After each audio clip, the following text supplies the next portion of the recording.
And you're live. Okay, welcome back to the Top 15 Challenge. I'm Kendra Dixon. It is round 6 of the National Finals Rodeo. It's day 6 of the Top 15 Challenge, brought to you by Merhow Trailer, the Plaza Hotel, and ADM Feed. We have other amazing sponsors. I am shook today.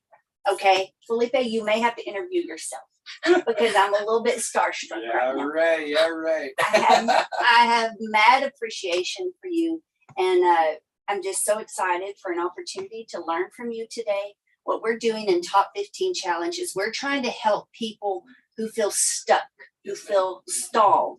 And the thing about Stall High, because we are an app, okay, it's more than a social media alternative. We have a mentorship program, and we love doing events. You know, for years I did in-person clinics where I taught my style of barrel racing, but now we can teach online thanks to technology. So what we want to do is we want to share world champion wisdom, horsemanship advice to help expedite the process, problem solve where people feel stuck with their horses. So we're very excited to have you here with us in the Merhow today. So Filipe, Masetti, Leite. Did I say that right? Perfect. You killed it. This is your second book. Yeah, my second book. It talks about my ride from Brazil to the southern tip of Argentina, 7,500 kilometers, which you guys do miles here, right? I think it's about 5,000 miles through 3 countries. And, talking about mental health, I was in a terrible mental state before I started this journey. And the horse was my therapy. The horse got me out of that, and I ended up meeting the love of my life on this journey in the middle of Patagonia, fell in love, and came out a much stronger person. It sounds like a movie script. Yeah, my life tends to, I think God is writing the screenplay of my life. Sometimes I'm like, who's writing this? Like, it's crazy, but that's real life. Wow. So that's one of the problems we want to solve is helping people understand, how God is real and how much faith factors into it. That's huge. So tell us a little bit about that. How do you know he's real? How do I know he's real? I think because I've walked by his side. I've put myself out there, and I was a bit of an atheist when I was younger. I saw the bad side of religion. I saw wars that were created due to religion. I saw that sometimes it separated people when we live in a world that already has so many things that separate us, from nationalities to flags to skin color but when I went on my first long ride from Canada to Brazil, following that dream and my life's purpose, being out there in the saddle for sometimes 10 days without seeing another human being, some of the most beautiful places on earth, with the most majestic animals on earth, my kids, my horses, Frenchie, Bruiser, and Dude, the 3 horses I rode on that first long ride. First of all, you start to see how perfect everything is and how it's all been created by the same hand. And I say today that the wide open spaces is my church. The horse, keeps me grounded, and definitely my religion. And that's where I connect, and that's where I see God, in nature. And the second part is that when you think you're going to die, or you think you're going to lose one of your kids, several times over, you pray. When it comes down to it, you pray and you ask God for help and for forgiveness. And that journey, there was a lot of, I think, reasons why I had to go on that journey, but that was a big one. So I could connect to God, find my faith, and it was only through faith that I was able to finish that first long ride, 803 days, 12 countries, 16,000 kilometers, countless adversity, from bears to drug lords to borders, to storms, to snow, to mountains, you name it, I crossed it. And if I didn't have faith and believe, I wouldn't have gone there. Wow. I'm just like stunned. I mean, I think we really need to probably hit, rewind and really let that soak in for a minute. We interviewed a young lady here the other day, Jordan Jen. She's one of our interactive members at Stall High. She's taking responsibility as a rider, even though she's very accomplished. She wants to be better. And I think she just summed it up so beautifully when we asked her, how do you know God is real, or how do you identify when you're hearing from him? And she said, it's a lot like learning to listen to your horse. Yes. And talk to your horse. So tell us a little bit about that. You talk a lot about responsibility of your horses, and they are your kids. You're the steward. So people are here today, and I applaud you because you're willing to take responsibility as a rider and educate yourself. I don't think we do that enough. There seems to be a stigma around it. Yeah. What are your thoughts? I think that the biggest problem we have today in the horse world, to me, is that we put money in front of our horses' well-being. A lot of times, in any discipline, and that makes me very sad. These aren't machines. That's the first thing you need to learn. It's not a car. It's not a motorcycle. It's a living being. And mental health is a huge part. I used to tie down rope all the time. Grew up high school rodeoing, made it to the finals 2 years in a row, the all-star team, and started to realize that I couldn't just do that with my horse. I had to give him other things. I had to go on a trail ride. I had to work on his mental health as well. It wasn't just about building him as an athlete, but it was about, all of it, like we talked about with ourselves as well. It's a harmony. It's not just your physical health, it's your spiritual, it's your mental health.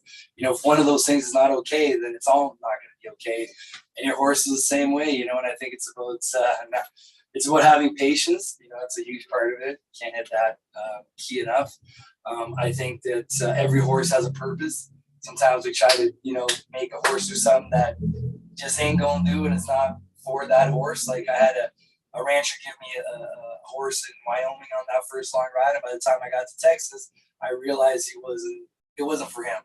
So I didn't, of course I wanted to keep him, but I had to put my ego aside. I had to put my plan aside, you know what I mean?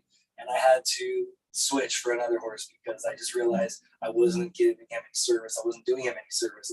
And it wasn't going to be good for me. It wasn't going to be good for the journey, the project, and it wasn't going to be good for that animal. So I think it's exactly what you said. It's about listening. It's about listening to that horse and learning what's good for it and what's not. You just hit like a really hot nerve, okay? Putting our ego aside. Yeah. And sometimes I've struggled with that. Is it my ego? Is it faith? Right. Like if I give up on this animal, am I giving up? Does that mean I lack faith? Yeah. Or has it flipped from faith to pride?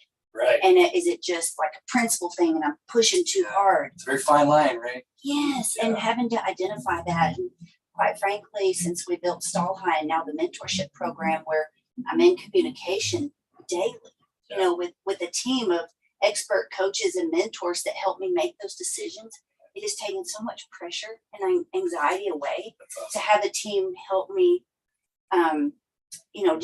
just decipher and determine. Yes. And have discernment on when is it faith, when is it ego. Yes. When I get too focused on something, it starts to get blurry. Yes, ma'am. And that's a huge thing right there that I talk a lot about as well, is that you will never find success in your life, no matter what field, unless you can work as a team, because like you said, sometimes you're so focused, you're so in it that you can't see it. You got blinders on, right? And you can't see a little mistake that may be right in front of your nose. And having someone there, a mentor or a friend, or, the importance of mentors, people that have done it. You don't need to reinvent the wheel. Find someone that has done it and learn from them. And I did that throughout my entire life. I've done that. I tried to do it every day because it helps so much. And especially with horses, sometimes you don't see it. You're there every day. You're too close to it. And you get a second opinion, a third, a fourth, and it changes everything. So important. Totally. Amen to that. Amen to that. So I'm going to circle back. And I heard you say something about a motorcycle, and this has come up in conversation during class at Stall High. We all claim to love our horses. Yeah. Okay. Yeah. Everybody watching, I know you love your horse. I'm going to challenge you to be careful so that you're not speaking out of both sides of your mouth. Because I believe that if we interviewed horses and if they could speak back, right? Yeah. If they could verbalize it, how they feel. I feel like some horses, yes, they appreciate clean shavings. They appreciate a clean stall. They appreciate good feed, like ADM feed, and having their hooves, cleaned out. But that's just the beginning. So many people just stop there and say, well, I do all these things for my horse, but if we ride them like a motorcycle, James Davison, he's our equine behavior specialist on Wednesday nights. He's our coach. And he was talking about one rider in particular, or any rider who just gets a little, overly amped up. When your limbs are flailing and you measure the amount of pressure and force hitting the saddle, hitting the sides, on the mouth. James, one of his sayings is, well, you could spook a dead horse at that point. So it's no wonder why they're not willing. So what do you think about, like, how have you learned that that horse has feelings too?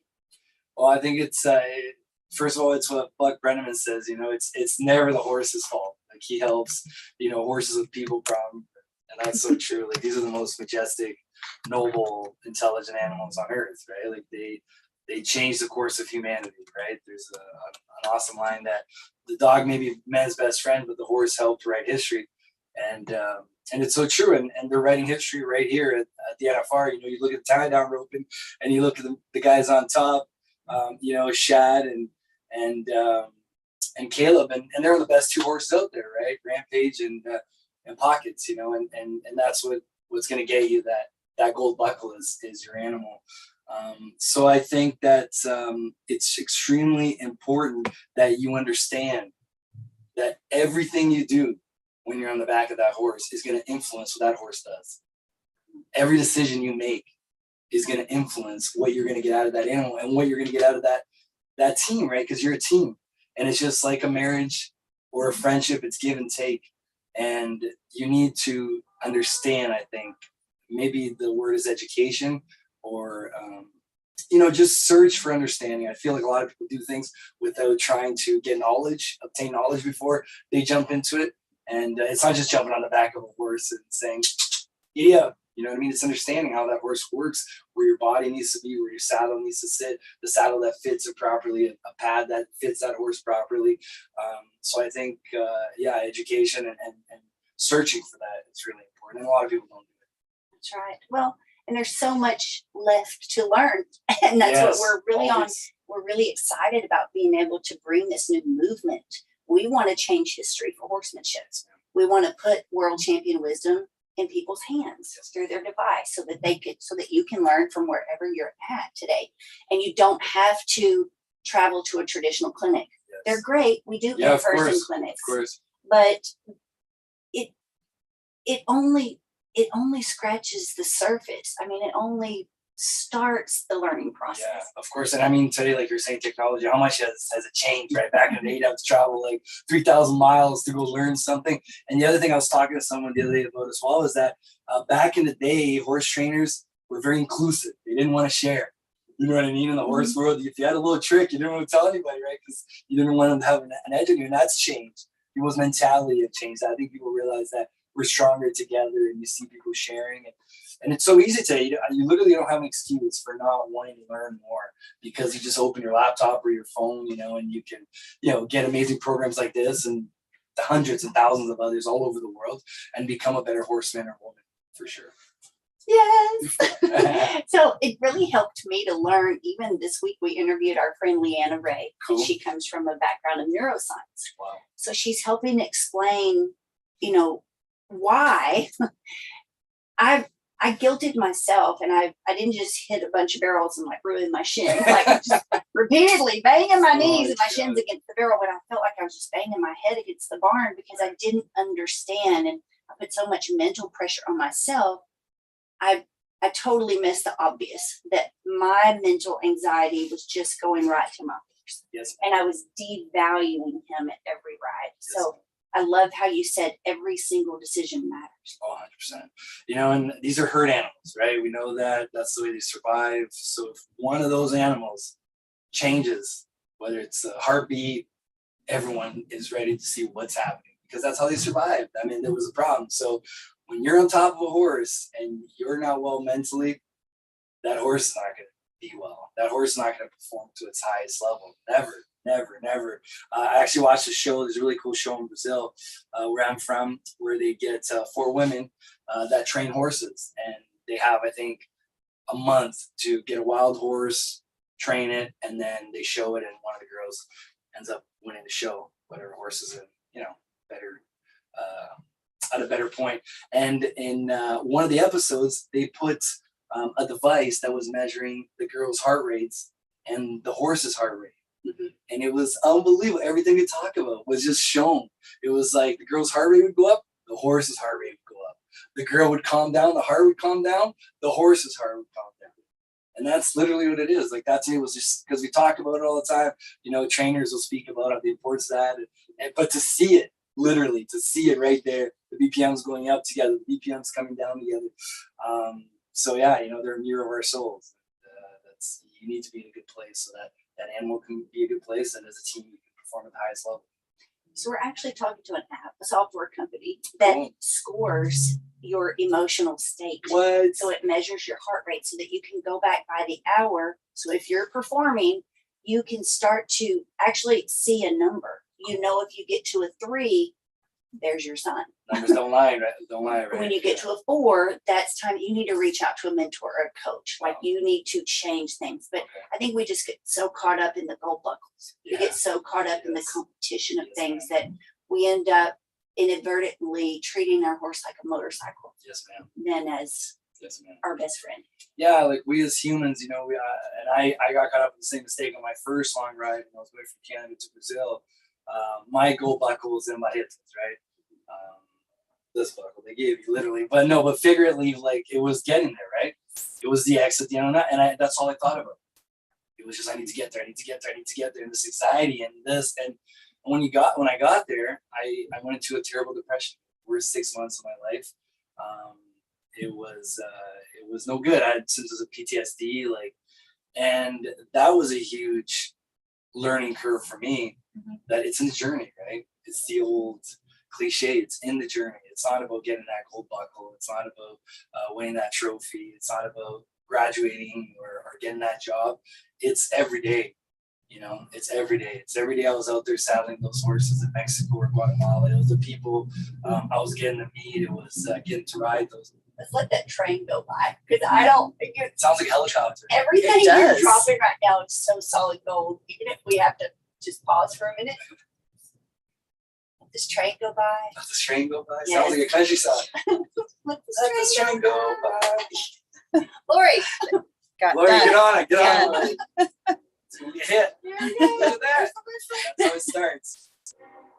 But I really want to know more about that and the appreciating the journey. Yeah. When you got there, because you stressed out the entire system. Did you just push so much? What would you do different now that you know?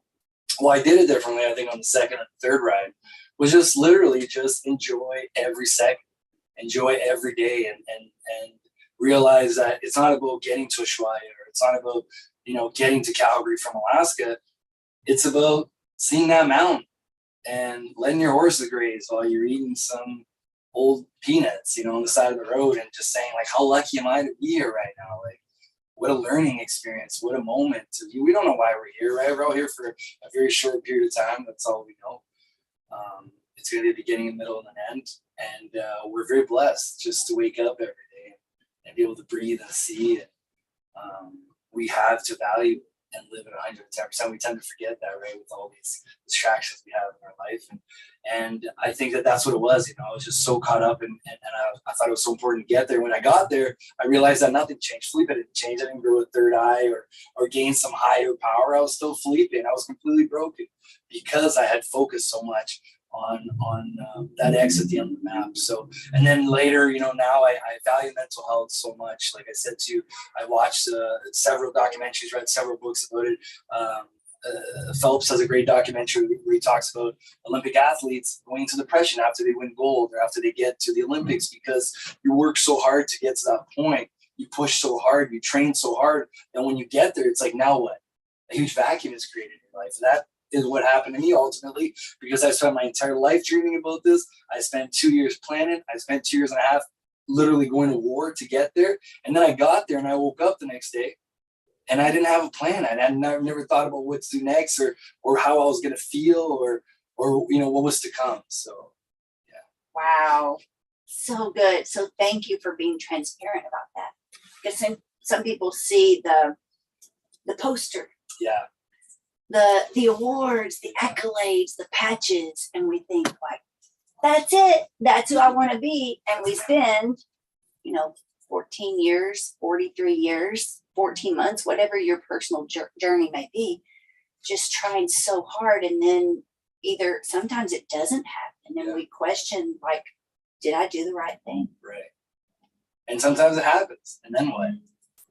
Like literally, it talk to any of these guys and girls, people that have find success in their life, find success in their life, regardless of the avenue, rodeo or professional sports or in their profession. Nothing changes, and you work so hard to get there. And I think unless you are able to flip that switch and realize that, it's about today, it's about right now, it's about working with this horse, it's about being with my family, it's about being able to live this life regardless of what it is. You're never going to be able to feel whole, even if you get there, regardless of whether you get there or not. And we see it all the time. So many of these professional athletes, and drugs and alcohol and depression. And I think that's why, they're not completely whole. Wow. Well, I said it many years ago. I hit a barrel in San Antonio, and yeah, it wasn't good. I mean, I wanted to maintain my top 15 status and qualify for the NFR, which I haven't done yet. Still on my list, right? Yes, ma'am. But I can remember the crowd. There was just this big, like, oh. And I just looked up and I waved, and the camera caught it, and I'm like, do not feel bad for me. Because even a bad day of rodeo is still a blessing. Yeah, for sure. Even a bad day, if you are blessed enough to be able to look at a horse, just watch them. And then if you're blessed again to be able to lay hands on that horse, to hear them eat grass, to have that smell, it is healing and change your life. So healing. Last night I was, because you're in Vegas in the middle of this concrete jungle, and they put us underneath the basement there when you're covering it. And last night after the rodeo, I went to go do a little video in the arena, and as soon as I got into the tunnel there, and you smell that fresh horse shit, just like, oh my God, thank God, I needed that. I'm like, I needed that. Like, it's so funny how much it impacts our souls, right? Like something so simple, but yeah, you said it. That's what it's all about. The most powerful things in life are the simplest, and we totally lose sight of that, unfortunately.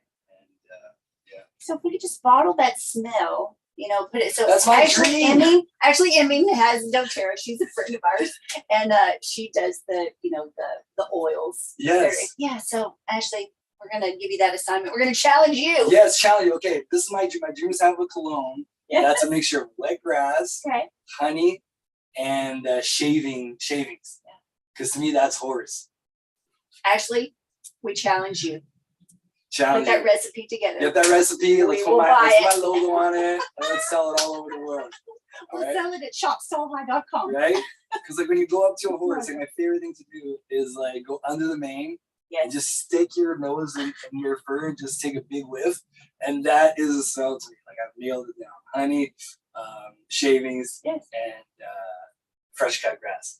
Okay. So make it happen, baby. That's your homework today, guys. All right, so that's going to be bonus points. Bonus points. So honey, fresh grass, and shavings.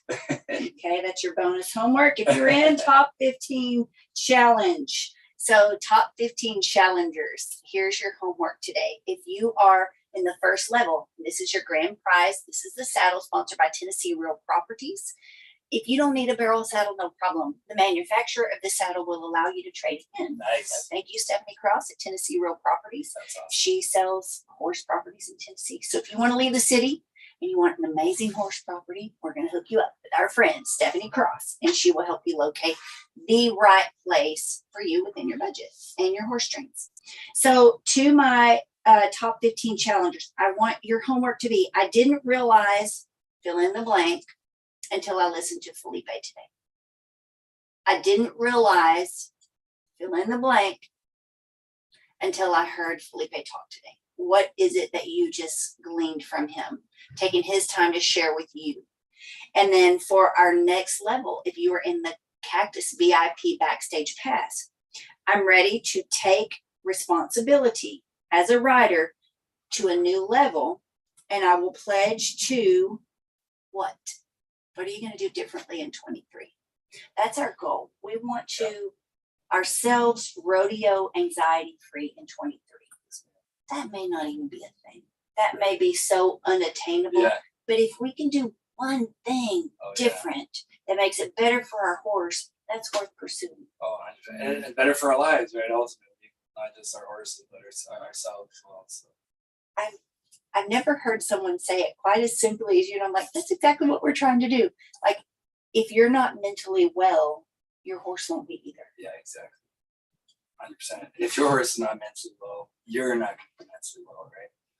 So, yeah, it is. And I mean, it's huge. Rodeo, all sports, but rodeo maybe more. Like, it's such a mental game. We've all been there, you know what I mean? Junior's in there right now. Comes into the world, breaks all the records, more than 200,000 won in one season. Unbelievable. In the last 3 rounds, we've seen it. He shook. Yeah. Make mistakes that he doesn't make. And then all of a sudden now his horse is stepping in the loop. Like, it's crazy stuff. That doesn't happen to Junior Nogueira, but it's happening. And we've all been there. You could be the best in the world. And if, something happens and you're shook in here, you know what I mean? You can call it bad luck. You can call it mistakes. You can call it the bad steers. It's just, we've all been there. We've all been there. It's hard to get out of it. But, that's why mental health is the key. So thanks for doing this. It's extremely important, and I think you're bettering the lives of a lot of people.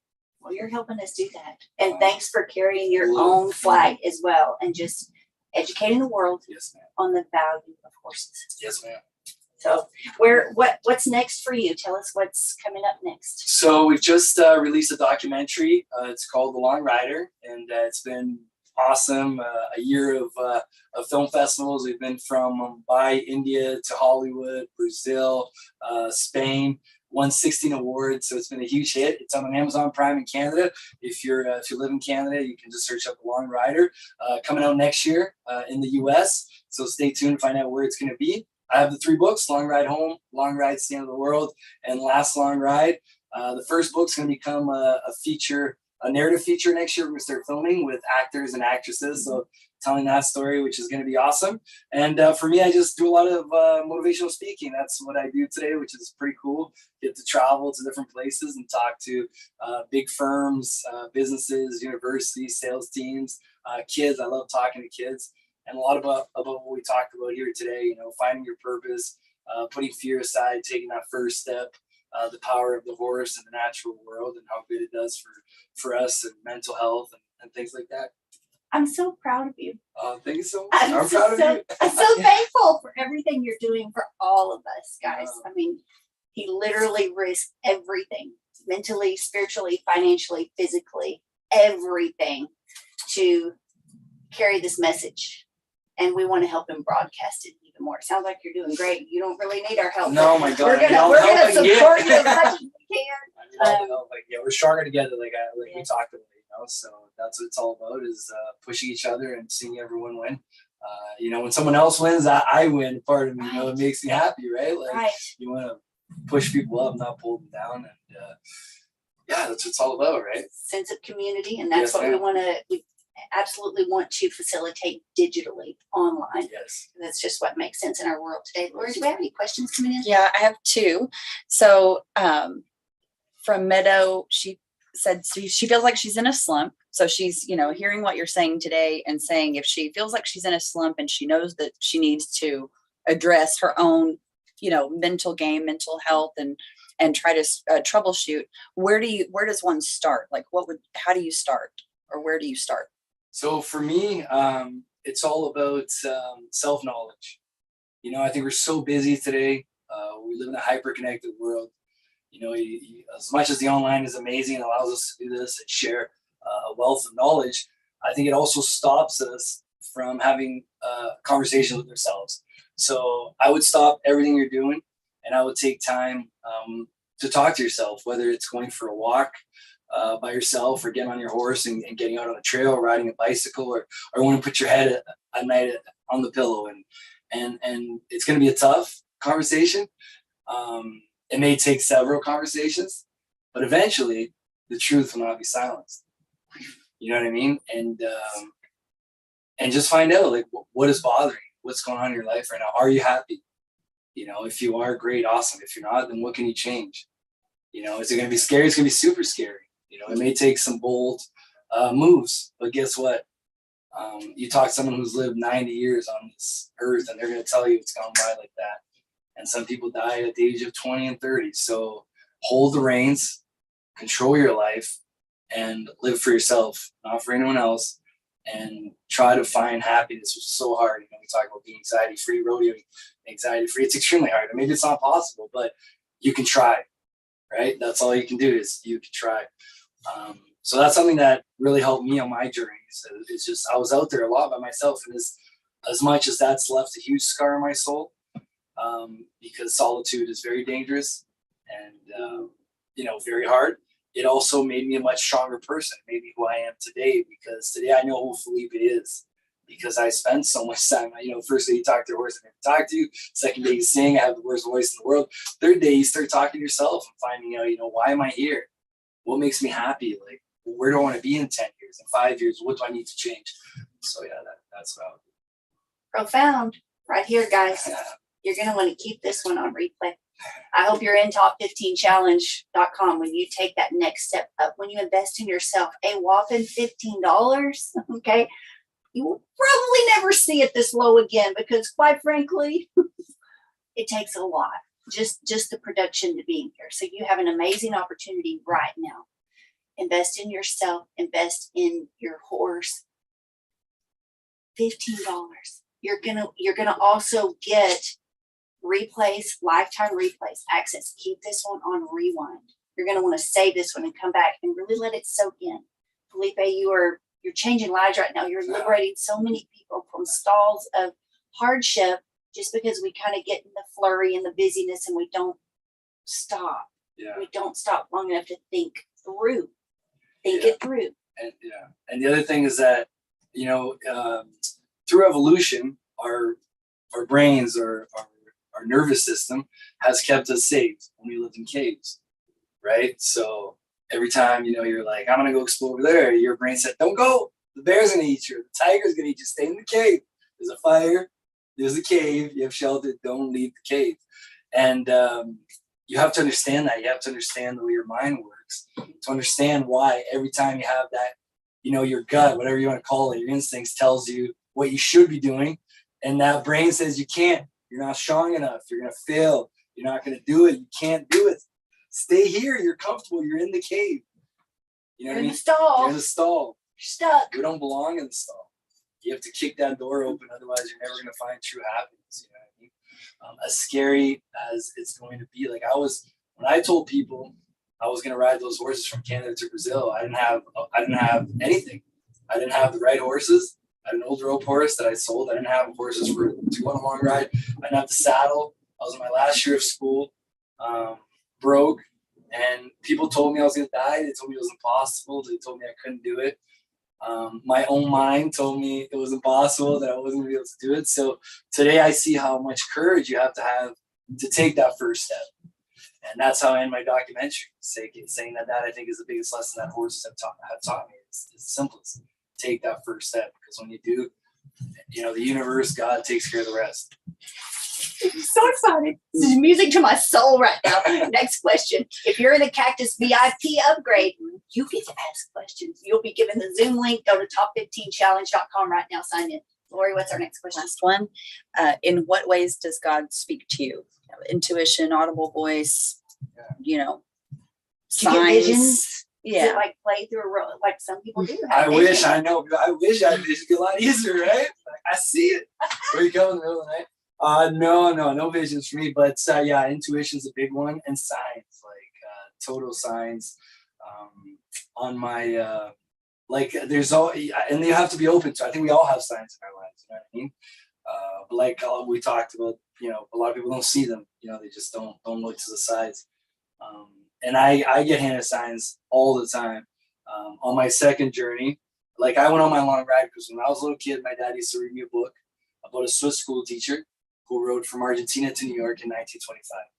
So every night, if I went to sleep, my dad would open that book and read a little chapter to me. And it became my life's dream. I was like, oh my God, like, are you kidding me? Like crossing Mexico on a horse, and I would be on, you know, in our ranch in Brazil, my little horse, pretending I was Aim Chifley. I was the guy, you know, like swimming the rivers with the crocodiles and crossing these borders. And, you know, as I got older, it just got stronger and stronger and stronger. And I go and I set out on this journey, and I ride from Canada to Brazil. My parents moved to Canada when I was 9, so it was just, where am I going to go? I'm going to go back home to Brazil. It was natural. Never imagined in my life I was going to go anywhere else, right? Like that was it. Canada to Brazil. Get to Brazil, hit rock bottom, get punched in the teeth, depression, anxiety, reoccurring nightmares, just terrible state. Started drinking like a lot of people. One day make the mistake of getting in my truck, almost died. And God sent me to a children's cancer hospital to do a talk for these kids. And I get there and I see these kids, a lot of them had lost their hair. Some had lost limbs, and they were fighting for their lives with a smile on their face. And God just shook me at that moment. I had to be there at that moment in time, a sign. And it changed my life. And I said, I need to help this hospital because they run on donations. And I opened Google Maps. I saw there were 7,500 kilometers to go to Ushuaia, Argentina. And I said, that's where I'm going to go. I'm going to go there and raise funds for these kids. Jump back on the horse. Never imagined I was going to be doing this. The horse was my therapy. Get to Argentina. This country, I did each country with its own horse because the borders are so difficult to cross on the first journey. Something, Coggins and stuff. Imagine like riding these horses through 12 nations. So did each country with its own horse. Well, when I get to Argentina, the same family that had lent the Swiss long rider his horses in 1925 lend me these two Criollos of the same bloodlines as those horses that I, spent my entire life dreaming about. And I started my ride in Argentina with these two horses, Sapito Gonzalez and Pablo Picasso, at the ranch where my heroes, Aim Chifley, his ashes are, and the two horses, Mancha and Gato, those two Criollos that he rode in 1925, their bones are buried. So it's like, are you kidding me? Like when that happens in your life, and you didn't even ever imagine you would be there. You just like, And you're living it. this is a sign. Like I'm getting a clear sign that I'm on the right path. And 6 months later, I meet the love of my life, fall in love, get married in the middle of a small town in Patagonia. You know what I mean? So it's like, it's craziness. So good. And I love that you credit God. You're very real Oh, about yes, the challenges. Yeah. And thank you so much for honoring the shoulders that we get to stand on, honoring those who have gone before us. And now the reins are in your hand. Yes, ma'am. And man, are you doing a great job. I don't know. You're I'm trying. just riding I'm just trying. That's all you riding can well. do. That's all you can do. It doesn't matter. And people are too hard on themselves. Like you talk about, kicking the stall door open. It's not about getting there. It never was. You know what I mean? Like, it's about trying. Like so many people their mind sabotage them before they take that first step. And, it's not about winning the gold buckle. It's not about, becoming the youngest person in the world to cross the Americas on horseback. It was never about that. It was about having the courage to take that first step and living the life that we've been given, and honoring that God and honoring this opportunity because it's an opportunity just to get up every morning. So, live it hard for sure. Woo! It's so good, guys. Filipe, you definitely inspired me today. It makes me just want to get my butt back home to Aubrey, Texas, and get my saddle back on. Let's go. Yes. Let's do ma'am. it. Yes, And ma'am. I'm just so thankful that you carved out time. I know your schedule's busy here, and you have a lot of people who want a moment of your time. But I really do hope this is just the beginning. We would love to have you back at Stall High. Make it happen for If sure. we could do a special event, do a special online activation. Is that something you would be interested in? If you had an opportunity to learn horsemanship, like what are some of his best tips with him on horse in front of the camera so that you don't have to drive all the way to wherever we're going to be. We're going to make it super convenient for you, super affordable for you so that it makes sense and everybody wins because we really do have something awesome as a community, who we are, our lifestyle. Yes. We have things that can help the rest of the world. 100%. So by sharing the horse world, by sharing our life value, our stories, and just the lessons that we've learned, that's what we want to do at Stall High. So thank you for being here. Thank you for being part of Top 15 Challenge. If you're not part of Top 15 Challenge yet, it's easy. Go sign in at top15challenge.com. There's still time. We're going live every day of the finals from this amazing Merhout trailer. We're parked in the valet spot at the Plaza, 1 Main Street, Las Vegas. So thank you, Plaza Hotel. Thank you, ADM Feed, for making this Top 15 Challenge possible. Our other sponsors like Running Rose Performance Horses, Jake Whitman Performance Farrier, Tennessee Real Properties, Diesel and Death Stretcher, American Hat Company, Lanyard Bit. So please go sign in at top15challenge.com so that we can help you take the next step, break down that stall wall wherever you feel stuck with your horse. We're here to help you. I'm Kendra Dixon. I'm here with Filipe. I want to say it right. Masetti Leite. Yeah, perfect. Thank you. Thank you. Thank you for It's your been a time. pleasure. Thank you so Thank much. you for your world champion wisdom. Thank you for being here.